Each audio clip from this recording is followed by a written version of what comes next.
Cummins PowerPods, 60 years of powering India. Hello and welcome to a brand new episode of Cummins PowerPods as we celebrate our 60-year legacy here at Cummins India. I'm your host Neerja and I've got to say I'm here for an action-packed show. Now let me tell you a little something about the guest who's going to be joining us today. We have hopping aboard the celebration train this time around Neema Nair, who works as Technical Director for the engine business at Cummins India. Now Neema is a highly determined professional with truly impressive accomplishments to her name. She's also the Inclusion Champion for the PRIDE Employee Resource Group within Cummins India and the co-chair and representative for Cummins for the Society of Women Engineers India Corporate Council. Neema has had a long, illustrious journey with Cummins and there's so much to dig into as she is a technology leader well known in the industry for her engineering prowess, her passion to drive the diversity and inclusion imperative, and for being a strong advocate and an ally of the LGBTQ plus community. And I, for one, am so glad we get to bring her on the show today.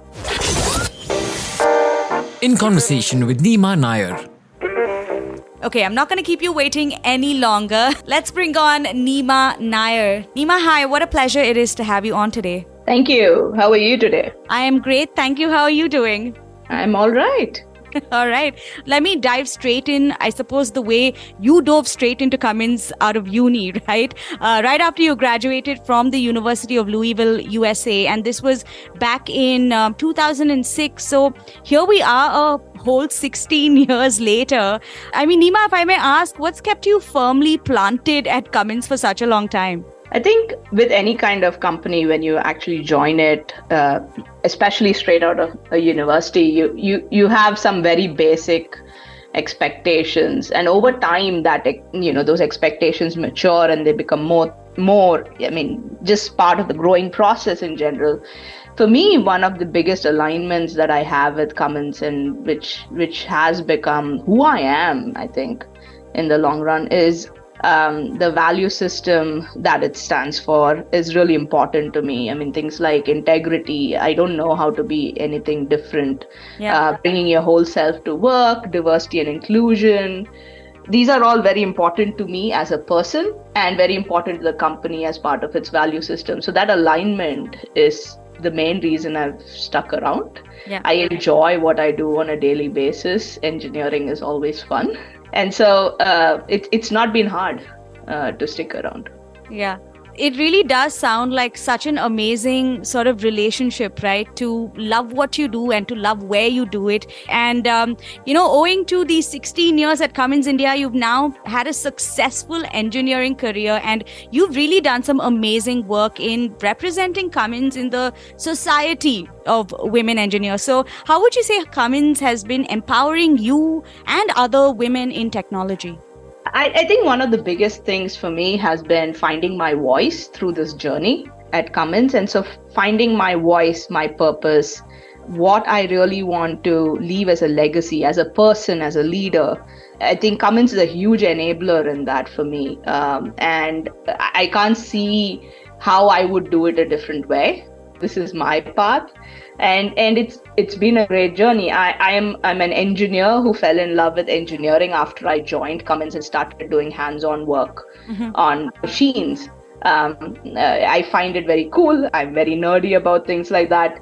I love the fact that I can have a very strong voice, not just now, like I think 14 years ago, even starting as the voice of women in engineering and what I thought we should be able to do and what I thought we should contribute to the society so that women in general in engineering across the board could do. Cummins has always been that enabler for me. And then, along the way, I found my footing in the LGBTQ journey. That was eye-opening for me. It, I think, has made me a better person. And just bringing all of that together, I think it's come full circle. And now I just feel like a powerful voice, both within Cummins and outside of Cummins representing the company.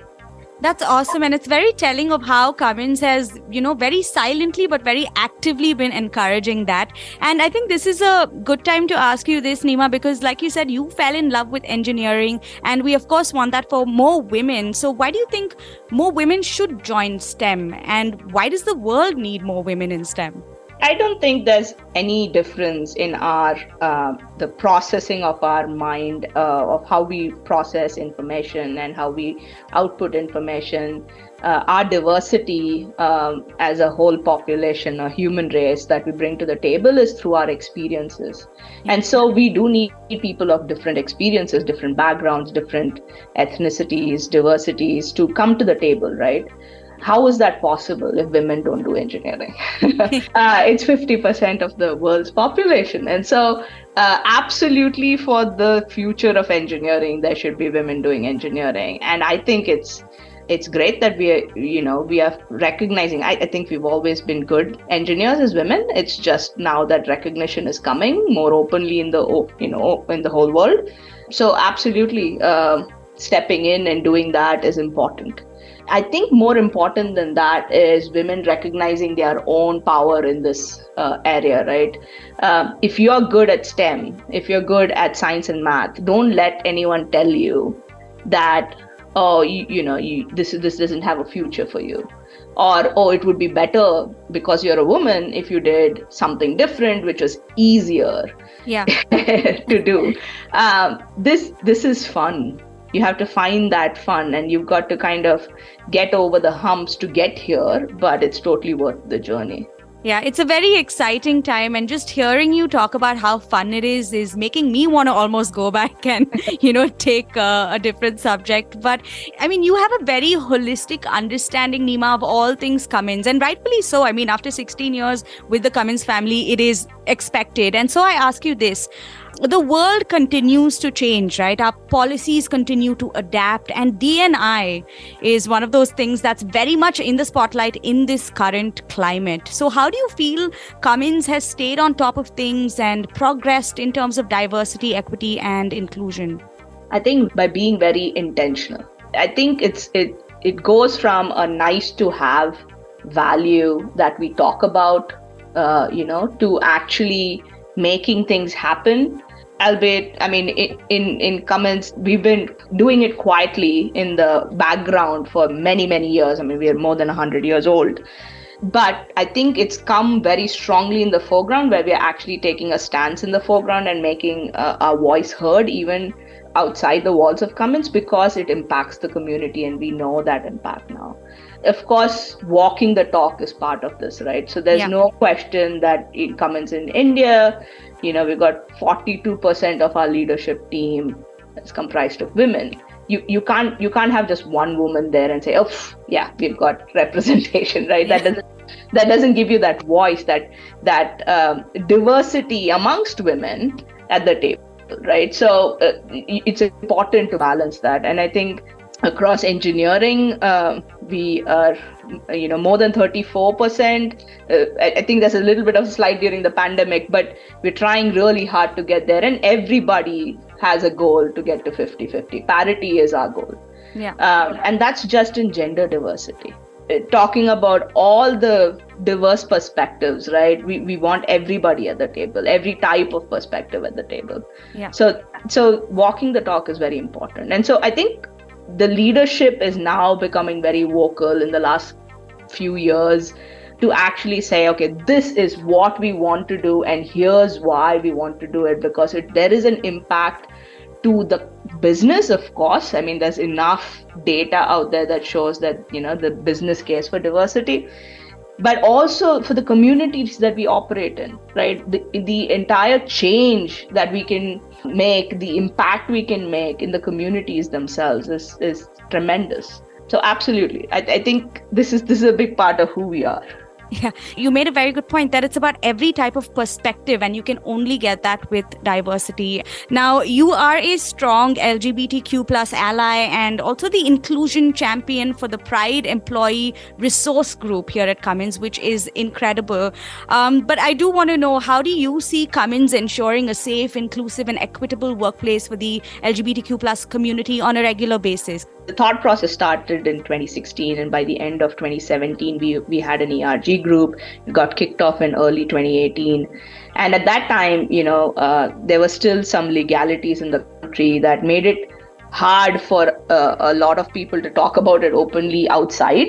And I think that in itself is a powerful statement when you can say, hey, we absolutely support the legal system, and we will follow every law, but we will also make sure that our voice is heard where we want things to change. Yeah. And I think that is very powerful. And since then, I mean, the early days were just basics, right? Getting policies transitioned so that they are gender neutral. We've always had the treatment of others and non-discrimination policies in place, but actually putting some, meat around it, saying specifics, going into the specifics, right? What does sexual orientation look like? What is the definition of gender identity in the workplace and expression in the workplace? We've made changes to our dress code policies. We've made changes to our benefits. So those are all the basic fundamental things that we've done. A huge part of what we do as an ERG group is just education. Yeah. I think as a country, we've not had the luxury of information in this arena as a population that grew in the 80s, 90s, early 2000s. So for the working population that's with us right now, an education around what does the community look like. So it's not just one thing, right? It's not like, black or white. These are the only two options. The whole point of the communities, it's a spectrum. So education around the spectrum, education on the terminology, why we need to go into specifics, where we're going to go into specifics. So there's a lot of education with the workforce in general, with the leadership and how we deal with things, and speaking up, internally and externally has been a big part of the journey. We are learning to be more social media savvy over the last couple of years in this space, because it's the community likes that. It's that I think the voice moves through the community that way, and so these are, I think, some of the things we do. Of course, we participate with external partners. We want to help establish our brand as LGBTQ friendly, so it's visible to people who want to come and work, right? Because it's not easy. So I think it's really cool that it's an everyday conscious effort as opposed to, sprinkles of things just for the sake of the D&I charter. And that's something I think Cummins has always stood for, is doing these things behind the curtains. And now it's just, more vocally, like you said. Neema, I think if there's one thing this conversation has taught me, it's that you really check off all the boxes. You are a full package. You're a successful engineering leader, D&I champion, and you're also a loving mother. How do you see the world shaping up when your daughter comes of age, and what's something that what are those conversations that you have with her that you think other young girls should also be privy to? So I have a son and a daughter, and one of the things that I want for both of them is for the world to have parity for both of them. I want them both to see the world similarly. I want them to experience the world similarly. And I want them to have their own journeys chartered without, the constraints that you see every day in the world because of gender inequality or the inequity in general. And so I want my daughter to feel powerful, to make her own choices, understand how the world works, but at the same time understand that she has a voice, she has backing, she has the privilege to speak up. And I want my son to be an advocate. I want him to understand the privileges he has that are unearned and have no biases. I would like for them to be good human beings at the end of the day. And so that's what I feel like I'm investing in them. And that's why I feel like I need to live my truth every day. D&I starts right at home for you, and I love that. Thank you so much, Neema, for bringing your perspective to the show today. It's been absolutely wonderful speaking with you. Thank you so much. Cummins PowerPods, the sound of celebration. And so we come to the end of another magical episode of Cummins PowerPods. And I say magical because we're celebrating so many different types of people as we step into the spotlight with a 60-year legacy backing us up. We're very proud to be part of such a diverse family here at Cummins, and we're going to be continuing to talk to some very special people on this podcast. So stay tuned for the next episode. I will be back. Until then, it's me, Neerja, signing off. Bye-bye. Cummins PowerPods, 60 years of powering India in voice.